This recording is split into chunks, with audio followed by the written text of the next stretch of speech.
믿기 힘든 현실이 펼쳐지고 있습니다. 일본 마트에는 한국쌀 구매 제한 안내문이 붙고 심지어 한국쌀을 일본산으로 둔갑시켜 판매하는 일까지 벌어지고 있습니다.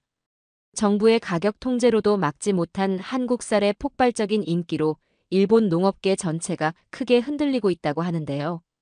인천공항엔 쌀 포대를 캐리어에 담아 귀국하는 일본인들로 검역소가 마비됐고 쌀 검역증 발급은 무려 77배나 증가했습니다.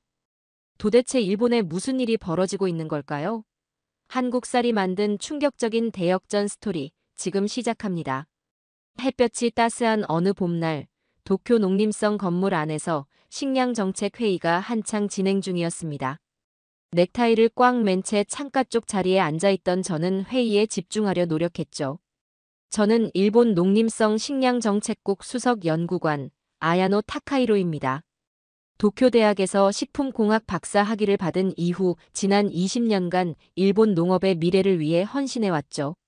최근 시장조사에 따르면 한국산 쌀 수입량이 증가하고 있습니다. 특히 젊은 층 사이에서 인기가 높아지는 추세입니다. 회의실 앞에 선 젊은 직원이 그래프를 가리키며 보고했죠. 저는 그 말을 듣자마자 코웃음을 쳤죠. 한국산 쌀이라니요. 우리 일본은 쌀 재배의 역사가 1000년이 넘었고 쌀은 우리의 자존심이자 문화의 중심이었죠. 한국이 우리를 따라올 수 있을 리 없었습니다. 한국산 쌀이요? 그건 한국에서나 먹는 거겠지요. 일본인의 입맛을 사로잡을 수는 없을 겁니다. 저는 회의실에 모인 동료들을 향해 확신에 찬 목소리로 말했죠. 하지만 그로부터 불과 몇 주 후 예상치 못한 일이 벌어졌습니다. 도쿄 시내 도시락 가게들이 점심 메뉴에서 쌀밥을 빼고 우동으로 대체하기 시작했죠. 초등학교 급식에서도 쌀밥 대신 빵이 등장했습니다. 갑작스럽게 치솟은 쌀값에 유통업체들은 재고 확보에 비상이 걸렸고 소비자들은 마트에서 쌀을 사재기하기 시작했죠. 타카히로 선생님, 이 자료 확인해 보셨습니까? 부서 사무관이 저에게 다가와 문서 한 장을 내밀었습니다. 도대체 무슨 일이 벌어지고 있는 건가요? 저는 자료를 훑어보며 충격에 빠졌죠. 불과 한 달 사이 일본 전역의 쌀값이 거의 2배 가까이 폭등했고 니가타현의 고시히카리 품종은 정부가 가격 안정화 조치를 취할 정도로 상황이 심각했습니다. 그날 저녁 집에 돌아온 저는 텔레비전을 켜자 뉴스 앵커가 심각한 표정으로 말하고 있었죠. 쌀은 이제 고급 식재료가 되었습니다. 일반 가정에서는 매일 쌀밥을 먹는 것이 부담스러워졌다는 소비자들의 목소리가 늘고 있습니다. 텔레비전 속 화면은 마트에서 빈쌀 진열대를 보며 한숨 쉬는 주부들의 모습을 비추고 있었습니다. 저는 소파에 깊이 몸을 묻으며 이 상황이 꿈이기를 바랐죠. 우리 일본이 쌀 부족으로 혼란에 빠지다니 이런 일이 어떻게 가능한 것인지 이해할 수 없었습니다. 다음 날 아침, 저는 평소보다 일찍 사무실에 도착했죠. 동료들도 하나둘 출근하기 시작했고 모두의 표정이 어두웠습니다. 농림성 전체가 비상 상태에 돌입한 듯했죠. 저는 컴퓨터를 켜고 최신 시장 데이터를 확인했고 도저히 믿을 수 없는 수치가 제 눈앞에 펼쳐졌습니다. 이건 단순한 가격 상승이 아닙니다. 우리는 식량 안보의 위기에 직면했습니다. 저는 모니터를 보며 중얼거렸죠. 쌀, 그것은 단순한 음식이 아니라 일본의 정체성이었고 그러한 정체성이 지금 흔들리고 있었습니다.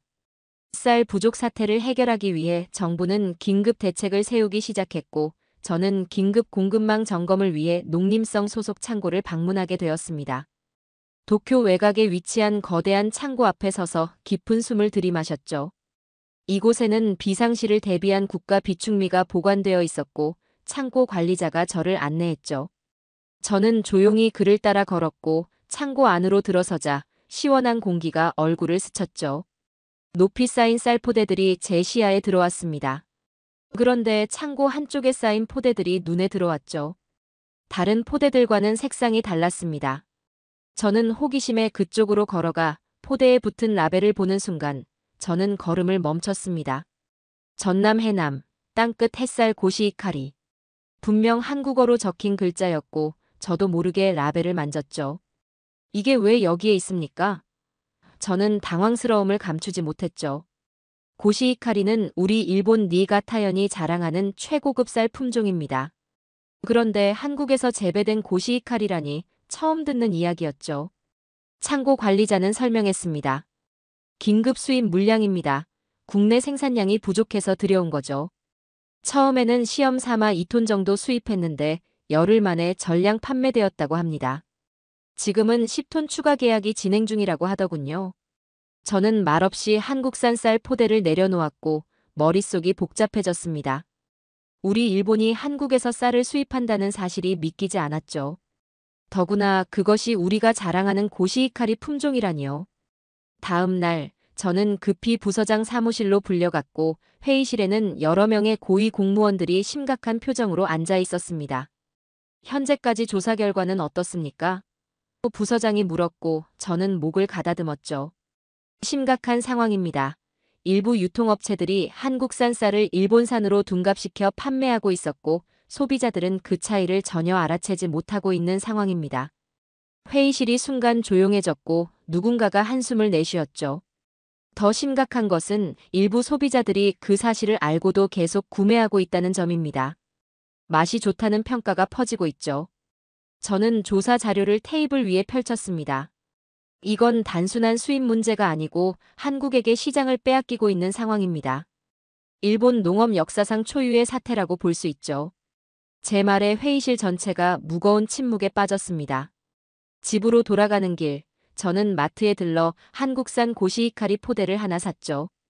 집에 도착한 저는 곧바로 쌀을 씻고 밥을 지었고 밥솥에서 흘러나오는 구수한 향기가 부엌을 가득 채웠습니다. 저는 조심스럽지만 호기심 가득한 마음으로 첫 숟가락을 떠올렸습니다. 입 안에서 느껴지는 찰진 식감과 부드러운 단맛, 그리고 은은한 향이 저를 놀라게 했죠. 저 또한 한국산 쌀인지 일본산 쌀인지 구분하기 어려웠습니다. 그날 밤 저는 노트북을 열고 한국의 쌀 농업에 대해 검색하기 시작했습니다. 한국 전남 해남 지역의 농업 환경, 재배 기술, 그리고 최근의 품종 개량에 관한 자료들을 찾아보았죠. 정보를 수집하면 할수록 한국 쌀 산업의 발전이 결코 우연이 아니라는 사실을 깨닫게 되었습니다. 이대로 가다간 정말 큰일 날 것 같은데 저는 컴퓨터 화면을 바라보며 중얼거렸죠. 이날 이후 저는 한국 쌀의 실체를 본격적으로 추적하기로 마음먹었습니다. 다음 날 아침 저는 평소보다 일찍 사무실에 출근했고 책상 위에는 전날 밤늦게까지 수집한 자료들이 가지런히 놓여 있었습니다. 놀랍게도 한국산 쌀은 관세를 포함해도 10kg에 약 9만 원 정도였죠.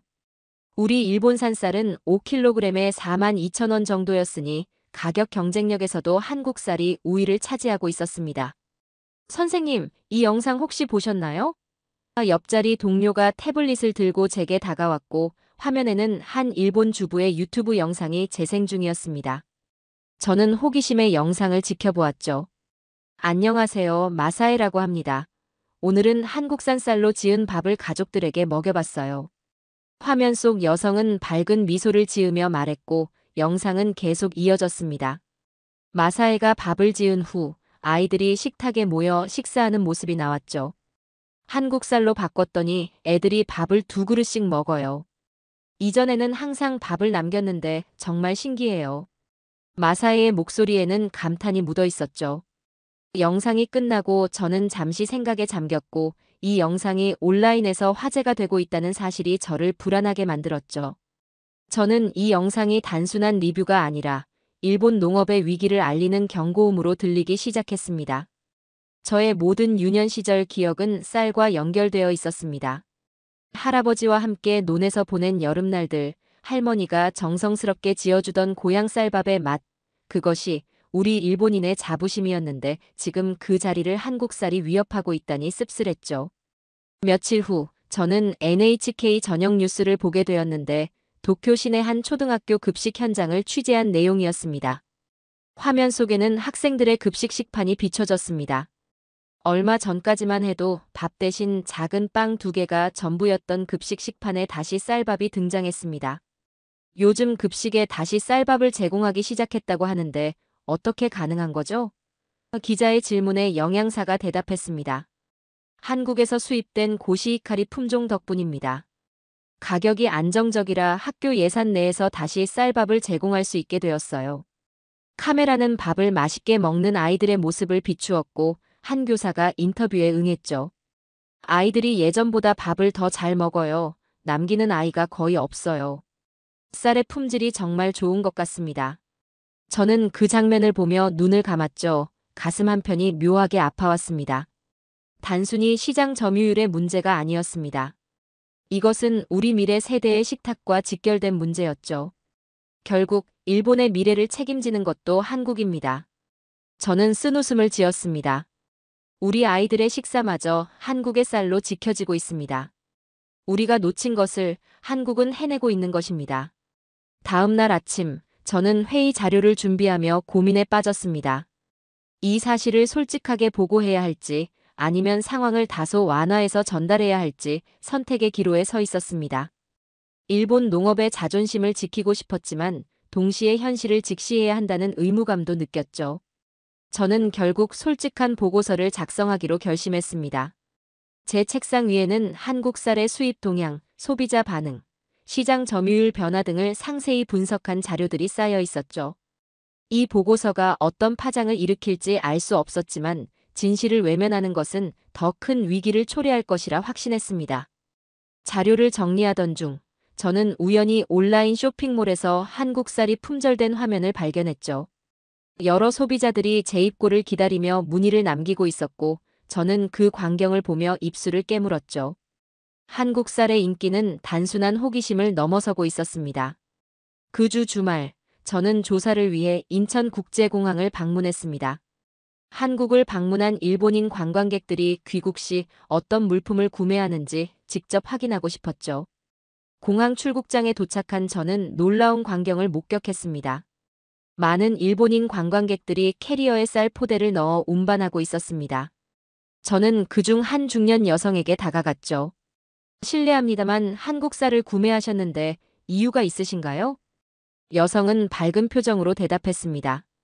네, 무겁긴 하지만 일본에서 사는 것보다 반값이라 그래도 사갑니다. 맛도 정말 좋아요. 다른 관광객도 자랑스럽게 쌀 포대를 보여주었죠. 이번이 세 번째 구매예요. 가족들이 한국 쌀로 지은 밥을 정말 좋아해요. 다음에 올 때도 꼭 살 예정입니다. 공항 면세점 근처에서는 젊은 여성들이 스마트폰으로 무언가를 촬영하고 있었죠. 호기심에 가까이 다가가 보니 그들은 쌀 포대를 넣은 캐리어를 들고 사진을 찍고 있었습니다. 나중에 알게 되었지만 이것은 쌀포대 캐리어 챌린지라는 이름의 소셜미디어 유행이었죠. 한국 와서 화장품은 안 사도 쌀은 꼭 사요. 친구들에게 선물하면 정말 좋아하거든요. 한 여성이 카메라를 향해 말했고 저는 그 모습을 지켜보며 말없이 노트북을 열어 관찰 내용을 기록했죠. 이 현상은 단순한 트렌드가 아니라 일본 농업시장의 근본적인 변화를 의미했습니다. 저는 공항 세관 사무실을 찾아갔죠. 최근 쌀 반입 신고가 얼마나 증가했는지 자료를 볼 수 있을까요? 저는 공손하게 물었고 세관 직원은 컴퓨터를 확인한 후 놀라운 통계를 알려주었습니다. 작년 같은 기간과 비교하면 쌀 검역증 발급이 약 20배 증가했죠. 반입량으로 따지면 무려 77배나 늘었습니다. 저는 충격을 감추지 못했습니다. 이전에는 1년에 한 번 정도 나오던 쌀 검역 신청이 이제는 매일 수십 건씩 들어오고 있습니다. 실제로 저희 세관에서는 최근 쌀 반입 집중기간이라는 표현까지 사용하고 있죠. 호텔로 돌아온 저는 일본 온라인 커뮤니티를 확인했고 쌀 사러 한국 간다는 글이 수십 개나 올라와 있었습니다. 어떤 글에는 쌀이 화장품보다 더 무거운 쇼핑 품목이 되었다는 농담까지 있었죠. 그러나 이는 더 이상 농담이 아니었고 실제로 벌어지고 있는 현실이었습니다. 다음 날 저는 서울의 한 대형마트를 방문했고 쌀 코너에는 일본인 관광객들을 위한 안내문이 한글과 일본어로 병기되어 있었죠. 마트 직원에 따르면 주말이면 많은 일본인 관광객들이 쌀을 구매하기 위해 방문한다고 했습니다. 일본 분들이 많이 오셔서 10kg 포장을 5kg으로 변경했습니다. 캐리어에 넣기 편하게요. 마트 직원이 설명했죠. 저는 그 말을 듣고 쓴웃음을 지었습니다. 우리 일본인들의 한국 쌀 사랑이 이미 한국 유통업계의 마케팅 전략에까지 영향을 미치고 있었죠. 이것은 단순한 쇼핑이 아니라 식문화의 대전환을 의미했습니다. 호텔로 돌아오는 길에 저는 스마트폰으로 일본 뉴스를 확인했죠. 한 경제 뉴스 프로그램에서 일본 쌀 시장의 위기를 다루고 있었고 앵커는 심각한 표정으로 말했습니다. 최근 일본인들의 한국 쌀 구매가 급증하면서 국내 쌀 시장에 비상이 걸렸습니다. 정부는 대책 마련에 나섰지만 소비자들의 선택을 막기는 어려운 상황입니다. 저는 뉴스를 끄고 창밖을 바라보았죠. 서울의 밤거리는 활기찼지만 제 마음은 무거웠습니다. 일본으로 돌아가면 어떤 보고서를 작성해야 할지, 어떤 대책을 제안해야 할지 고민이 깊어졌죠. 호텔방에서 저는 지금까지 수집한 자료를 정리하며 밤을 보냈습니다. 분명한 것은 이 현상이 일시적인 유행이 아니라 구조적인 변화라는 점이었죠. 한국 쌀의 품질과 가격 경쟁력은 일본 시장에 큰 위협이 되고 있었습니다. 더 이상 무시할 수 없는 현실이었죠. 일본으로 돌아온 저는 즉시 보고서 작성에 착수했고 한국에서 수집한 자료와 현장 조사 내용을 바탕으로 상세한 분석을 준비했습니다. 보고서를 완성하기 전에 저는 일본 온라인 커뮤니티의 반응을 살펴보기로 했죠. 공식 보고서에는 담을 수 없는 일반 소비자들의 생생한 목소리가 궁금했습니다. 인터넷 커뮤니티에서는 한국 쌀에 대한 찬반 논쟁이 뜨겁게 벌어지고 있었죠. 한쪽에서는 여전히 자국 쌀의 우수성을 주장하고 있었습니다. 한국 쌀은 질이 낮다, 일시적인 인기일 뿐이다. 한 이용자의 댓글이 눈에 띄었죠. 반면 실제로 한국 쌀을 먹어본 사람들의 반응은 달랐습니다. 먹어본 사람은 안다. 바삭한 건 일본, 찰진 건 한국이다. 각자 장점이 있다. 다른 이용자가 대답했죠. 더 놀라운 것은 혐한 성향으로 알려진 커뮤니티에서조차 한국 쌀에 대한 긍정적인 평가가 나오고 있다는 점이었습니다. 한 게시물은 특히 제 관심을 끌었죠. 혐한이라고요? 아니요, 맛있으면 됩니다. 정치와 음식은 별개죠. 제 가족의 식탁을 책임지는 것이 더 중요합니다. 이러한 댓글들을 읽으며 저는 소비자들의 실용적인 선택이 정치적 감정이나 국가적 자존심보다 더 강력할 수 있다는 사실을 실감했습니다. 다음 날 아침, 일본의 주요 경제신문은 충격적인 헤드라인을 실었습니다. 한국의 농업 주도권을 빼앗길 수도 있다. 기사는 일본 농업의 위기 상황을 자세히 분석하고 있었고, 특히 젊은 농업인구 감소와 기술 혁신 부족이 주요 원인으로 지목되었습니다. 사무실에 도착한 저는 동료들이 모여 그 신문을 읽고 있는 것을 발견했죠. 모두의 표정이 심각했고 농림성 내부에서도 이제는 현실을 직시해야 한다는 목소리가 커지고 있었습니다. 선생님, 오후 2시에 농림상이 긴급 대책 회의를 소집했습니다. 비서가 다가와 알려주었죠. 회의실에 도착하자 이미 많은 고위 공무원들이 자리에 앉아 있었고 농림상은 무거운 표정으로 회의를 시작했습니다. 여러분, 우리는 지금 중대한 위기에 직면해 있습니다. 쌀은 단순한 농산물이 아닙니다. 우리 일본의 문화이자 정체성조, 그것이 지금 위협받고 있습니다. 저는 조용히 자료를 펼쳐놓고 발언 기회를 기다렸죠. 마침내 제 차례가 왔을 때 저는 한국에서 조사한 내용을 솔직하게 공유했습니다. 한국 쌀의 품질은 우리가 생각했던 것보다 훨씬 뛰어납니다. 특히 전남 해남 지역의 고시히카리는 니가타현 제품과 비교해도 손색이 없죠. 가격 경쟁력은 오히려 우리보다 우위에 있습니다. 회의실이 순간 조용해졌고 아무도 제 말에 반박하지 않았습니다. 모두가 이미 그 사실을 알고 있었던 거죠. 더욱 우려되는 것은 소비자들의 반응입니다. 이제는 단순히 가격 때문만이 아니라 맛과 품질 때문에 한국 쌀을 선택하는 소비자들이 늘고 있죠. 제 발언이 끝나고 토론이 이어졌고 여러 대책이 제안되었죠. 관세 인상, 국내 생산 보조금 확대, 품질 개선 프로그램 등 다양한 아이디어가 오갔습니다. 그러나 모든 대책은 임시 방편에 불과했고 근본적인 문제 해결책은 보이지 않았죠. 그날 밤 저는 직접 한국의 쌀 재배 현장을 방문해야겠다고 결심을 했습니다. 보고서와 통계만으로는 알 수 없는 진실이 있을 것이라 생각했죠. 한국 쌀의 비밀을 찾기 위해 저는 전남 해남으로 가기로 결정했습니다. 이틀 후 저는 개인 휴가를 내고 한국행 비행기에 올랐고 김포공항에 도착한 후 곧바로 전라남도 해남으로 향하는 버스를 탔습니다. 창밖으로 펼쳐지는 한국의 시골 풍경은 우리 일본과 비슷하면서도 달랐죠. 논들이 끝없이 이어지는 모습은 일본의 시골과도 닮아 있었지만 그 규모와 체계가 조금 달랐습니다. 해남에 도착한 저는 현지 농업기술센터를 찾아갔죠. 사전에 연락을 취해둔 덕분에 센터 관계자가 저를 반갑게 맞아주었고 그들은 제가 일본 농림성 소속임에도 친절하게 대해주었죠. 인사를 한 후 차를 타고 약 30분을 달려 도착한 곳은 넓은 들판 한가운데 있는 작은 농가였죠. 그곳에서 70대로 보이는 노인을 만났습니다. 바로 전남 해남에서 3대째 벼농사를 짓고 있는 이정수 농부였죠. 일본에서 오셨다고요? 멀리서 오셨는데 뭐 드실 것이라도 준비할 걸 그랬습니다. 이정수 씨는 겸손하게 말했고 저는 공손하게 고개를 숙이며 감사 인사를 전했습니다. 귀중한 시간을 내주셔서 감사합니다. 한국 쌀에 대해 자세히 알고 싶어서 왔습니다. 이정수 씨는 저를 데리고 논으로 향했고 그의 발걸음은 나이에 비해 놀랍도록 가볍고 힘이 넘쳤습니다. 논에 도착한 그는 손으로 흙을 한 움큼 쥐었죠. 우린 땅과 햇살로 농사 짓습니다.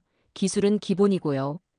이정수 씨는 손 안에 흙을 보여주며 말했고 저도 무릎을 꿇고 흙을 만져보았죠. 적당한 습도와 부드러운 촉감이 느껴졌고 무엇보다 흙 냄새가 참으로 싱그럽고 건강했죠. 이 흙이 특별한가요? 저는 호기심에 물었고 이정수 씨는 미소를 지으며 대답했죠. 흙 자체보다는 이 흙을 어떻게 관리하느냐가 중요합니다. 우리 할아버지 때부터 이 논의 농약을 최소화했습니다. 매년 토양 검사로 필요한 영양소만 보충하죠. 논을 돌아보는 내내 이정수 씨의 눈빛에서 저는 농업에 대한 진정한 사랑과 자부심을 읽을 수 있었습니다. 그에게 농사는 단순한 생계 수단이 아니라 삶 그 자체였죠. 저는 깊은 감정에 사로잡혔습니다. 논바닥에 무릎을 꿇고 흙 냄새를 맡으며 저는 속삭이듯 말했죠. 내가 몰랐던 건 이 나라의 진심이었군요. 이정수 씨는 소박한 미소를 지으며 대답했습니다. 쌀은 그냥 먹는 것이 아닙니다. 우리의 영혼을 담는 그릇이죠. 맛있는 쌀을 짓는 것은 사람의 마음을 풍요롭게 하는 일입니다. 한국에서의 일정을 마치고 일본으로 돌아온 저는 깊은 고민에 빠졌죠. 해남에서 보고 느낀 것들은 단순한 연구 자료로만 정리하기에는 너무나 중요한 가치를 담고 있었습니다. 그것은 우리 일본 농업의 미래와 직결된 문제였죠. 하지만 제가 솔직한 보고서를 제출한다면 과연 농림성 고위층에서 어떤 반응을 보일까요? 밤새 고민한 끝에 저는 모든 것을 있는 그대로 보고하기로 결심했습니다. 다음 날 아침 농림성 회의실에는 주요 부서장들이 모여 있었고 제가 한국 출장 결과를 발표하는 자리였습니다. 저는 깊은 숨을 들이마시고 준비한 자료를 펼쳤죠. 한국 전남 해남 지역의 쌀 농업 현황에 대해 보고 드리겠습니다. 저는 침착하게 말문을 열었죠. 슬라이드에는 해남의 농경지 현황, 토양 분석 결과, 기후 조건, 그리고 농업 기술 통계가 자세히 정리되어 있었습니다. 저는 이정수 농부에게 배운 내용과 직접 관찰한 내용을 최대한 객관적으로 전달하려 노력했죠. 이건 단순한 쌀이 아닙니다. 한국은 농업 선진국이죠. 한국의 쌀 농사는 전통과 첨단 기술의 완벽한 조화를 이루고 있죠. 특히 토양 관리와 품종 개량 분야에서 우리가 배울 점이 많습니다. 회의실 안에는 무거운 침묵이 흘렀고 몇몇 고위 간부들은 불편한 표정을 감추지 못했습니다. 특히 농업진흥국장은 미간을 찌푸리며 제 발표를 듣고 있었죠. 타카이로 선생, 당신의 보고는 너무 한국에 편향된 것 같습니다. 몇 군데 농가를 방문했다고 해서 전체 한국 농업을 판단할 수는 없지 않겠습니까? 그가 차가운 목소리로 지적했죠. 저는 예상했던 반응이었기에 동요하지 않았습니다. 제 판단은 감정이 아닌 데이터에 기반한 것이죠. 한국 쌀의 품질과 생산성은 객관적인 수치로 증명되고 있습니다. 무엇보다 소비자들의 선택이 이를 말해주고 있지 않습니까? 토론은 1시간 넘게 이어졌지만 제 의견은 대부분 묵살되었죠.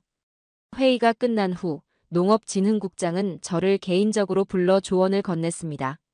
선생님의 열정은 이해합니다만 너무 급진적인 주장은 자제해 주셨으면 합니다. 우리는 일본 농업의 자존심을 지켜야 하지 않겠습니까? 사무실로 돌아온 저는 깊은 좌절감에 빠졌죠. 진실이 이렇게 외면당하는 현실이 안타까웠습니다. 그날 밤 저는 한 가지 결심을 했죠. 익명으로 논문을 발표하기로 한 것입니다. 몇 주 동안 밤을 새워가며 저는 한국 농업에 대한 심도 있는 연구 논문을 작성했습니다. 논문 제목은 대한민국 농업의 글로벌 전략성 분석이었죠. 이 논문에서 저는 한국쌀 농업의 혁신적 측면과 일본이 배워야 할 점들을 객관적인 데이터와 함께 제시했습니다. 익명의 이름으로 발표된 이 논문은 처음에는 큰 주목을 받지 못했지만 점차 농업 전문가들 사이에서 화제가 되기 시작했고 급기야 온라인 커뮤니티를 통해 널리 퍼져나갔습니다. 특히 젊은 농업인들 사이에서 이 논문은 마치 새로운 가능성을 제시하는 이정표처럼 받아들여졌죠. 한 달 후, 저는 니가타현의 젊은 농부들이 한국 농업 기술을 배우기 위해 스터디 그룹을 만들었다는 소식을 들었습니다. 그들은 제 논문을 교재로 사용하고 있었고, 몇몇 농업 벤처 기업들이 한국의 스마트 농업 기술을 도입하기 위한 움직임을 보이기 시작했습니다. 선생님의 논문 덕분에 많은 것을 배우고 있습니다. 한 젊은 농부가 익명으로 이메일을 보내왔죠. 우리도 한국처럼 전통과 기술을 조화시켜 더 나은 쌀을 만들고 싶습니다. 그 메시지를 읽으며 저는 작은 희망을 느꼈습니다. 비록 지금은 고위층에서 외면당하고 있지만 변화의 씨앗은 이미 뿌려져 있었고 언젠가 그 씨앗이 자라나 일본 농업의 새로운 미래를 열어줄 것이라고 믿었습니다. 며칠 후 저는 놀라운 소식을 접했죠. 한국 농협에서 일본 시장을 겨냥한 전용 온라인몰을 오픈했다는 소식이었습니다. 그들은 일본 소비자들의 취향과 수요를 정확히 분석하여 맞춤형 제품을 준비하고 있었죠. 이것은 단순한 수출 증대를 넘어선 체계적인 시장 진입 전략이었습니다. 한편으로는 우리 일본 농업의 미래가 걱정되었지만 다른 한편으로는 한국의 혁신적인 접근 방식에 감탄하지 않을 수 없었습니다. 시간이 좀 지나 봄이 지나고 여름이 왔죠. 일본 전역에서는 태풍과 폭염으로 인한 쌀 수확량 감소가 예상되는 가운데 한국산 쌀의 인기는 더욱 높아졌습니다. 어느 날 저녁 연구를 위해 도쿄 시내 일반 가정의 식습관을 관찰하는 프로젝트를 진행했습니다. 한 아파트 단지에서 무작위로 선정된 가정을 방문했고 그곳에서 저는 흥미로운 장면을 목격했습니다. 식탁 위에는 작게 인쇄된 쌀 포대가 놓여 있었고 저는 그것을 유심히 살펴보았죠. 포장에는 전남 해남 35년 만에 일본 수출 달성이라는 문구가 적혀 있었습니다. 하지만 이러한 사례가 이 가정뿐만이 아니었고 조사 대상 10가구 중 6가구가 한국산 쌀을 사용하고 있었습니다. 다음 날 저는 도쿄 시내 대형마트를 방문했죠. 쌀 코너에는 한국산 쌀이 진열되어 있었고 한국쌀 1인 1포 구매 제한이라는 안내문이 붙어 있었습니다. 줄을 선 사람들의 얼굴에는 진지함이 가득했죠. 이제 한국쌀은 단순한 호기심이나 일시적인 유행이 아닌 일본인의 일상 식탁에 자리 잡은 필수품이 되어 있었습니다. 사무실로 돌아온 저는 농림성 최고위 간부들과의 회의를 준비했죠. 이번에는 제 의견에 귀 기울이려는 분위기가 조성되어 있었습니다. 한국 쌀의 인기는 더 이상 무시할 수 없는 현실이 되었기 때문이죠. 저는 지난 몇 개월간의 연구 결과를 체계적으로 발표했습니다. 한국 농업의 강점과 일본이 나아가야 할 방향에 대한 제안까지 포함된 내용이었죠. 한국의 성공 요인은 전통과 혁신의 균형입니다. 그들은 조상으로부터 물려받은 농사 지혜를 존중하면서도 최신 기술을 적극적으로 도입했죠. 또한 농업을 단순한 산업이 아닌 문화적 가치로 승화시켰습니다. 발표가 끝난 후 농림상은 신속한 대응 계획을 지시했죠. 한국의 농업 기술을 연구하기 위한 특별 연수 프로그램, 젊은 농업인 지원 정책, 토양 관리 및 품종 개량에 대한 연구 강화 등 다양한 계획이 수립되었습니다. 비록 우리 일본 농업이 위기에 처해 있지만 이것이 오히려 발전의 계기가 될 수 있다는 희망이 생겼습니다. 한국의 사례에서 배워 더 나은 일본 농업의 미래를 만들어 나갈 수 있을 것이라 믿었죠. 몇 주 후 저는 신문에서 흥미로운 기사를 발견했죠. 한국 농협과 일본의 유명 유통업체가 협력하여 한일 공동 브랜드 쌀을 개발한다는 내용이었습니다. 한국의 재배 기술과 일본의 마케팅 노하우를 결합한 새로운 시도였죠. 경쟁에서 협력으로, 위기에서 기회로 변화하고 있었습니다. 또한 일본의 젊은 농부들이 한국을 방문하여 농업 기술을 배우는 교류 프로그램도 활성화되기 시작했죠. 처음에는 자존심 때문에 망설이던 농부들도 실제로 한국의 농업 현장을 방문한 후에는 생각이 바뀌었습니다. 우리가 이웃나라에게서 배울 것이 이렇게 많다니 놀랍습니다. 한 젊은 농부가 귀국 후 인터뷰에서 말했죠. 창밖으로 내리는 여름비를 바라보며 저는 깊은 생각에 잠겼습니다. 한때는 식량 부족으로 굶주림과 싸우며 매 끼니를 걱정하던 나라였던 한국이 이제는 농업 강국으로 우뚝 섰죠. 그들이 지은 쌀이 이제 일본의 식탁에 올라오고 있었습니다. 한국은 쌀조차 지지 않았죠. 그리고 그 사실을 인정하는 것이 우리 일본 농업의 새로운 시작이 될 것입니다. 저는 창가에 서서 다시 한번 굳게 다짐했죠. 한국의 성공에서 배우고 일본의 방식으로 발전시키는 것, 그것이 제가 앞으로 해야 할 일이었습니다. 자, 오늘의 이야기는 여기까지입니다. 우리는 오늘 일본의 식탁을 정복한 한국 쌀의 놀라운 역전 드라마를 함께 살펴보았습니다. 한때는 식량 부족으로 어려움을 겪었던 우리나라가 이제는 쌀 강국으로 우뚝 서서 농업 선진국 일본의 자존심까지 바꿔놓는 역사적 순간을 만들어냈습니다. 이제는 우리가 일본을 따라가는 나라가 아니라 일본이 감탄하며 배우는 나라가 되었습니다. 앞으로도 세계 곳곳에서 펼쳐질 한국 농업의 새로운 도전을 기대해 봅니다. 오늘도 끝까지 함께 해주셔서 감사합니다. 재미있게 보셨다면 구독과 좋아요로 응원해 주세요. 다음에도 따뜻한 이야기로 찾아뵙겠습니다. 감사합니다.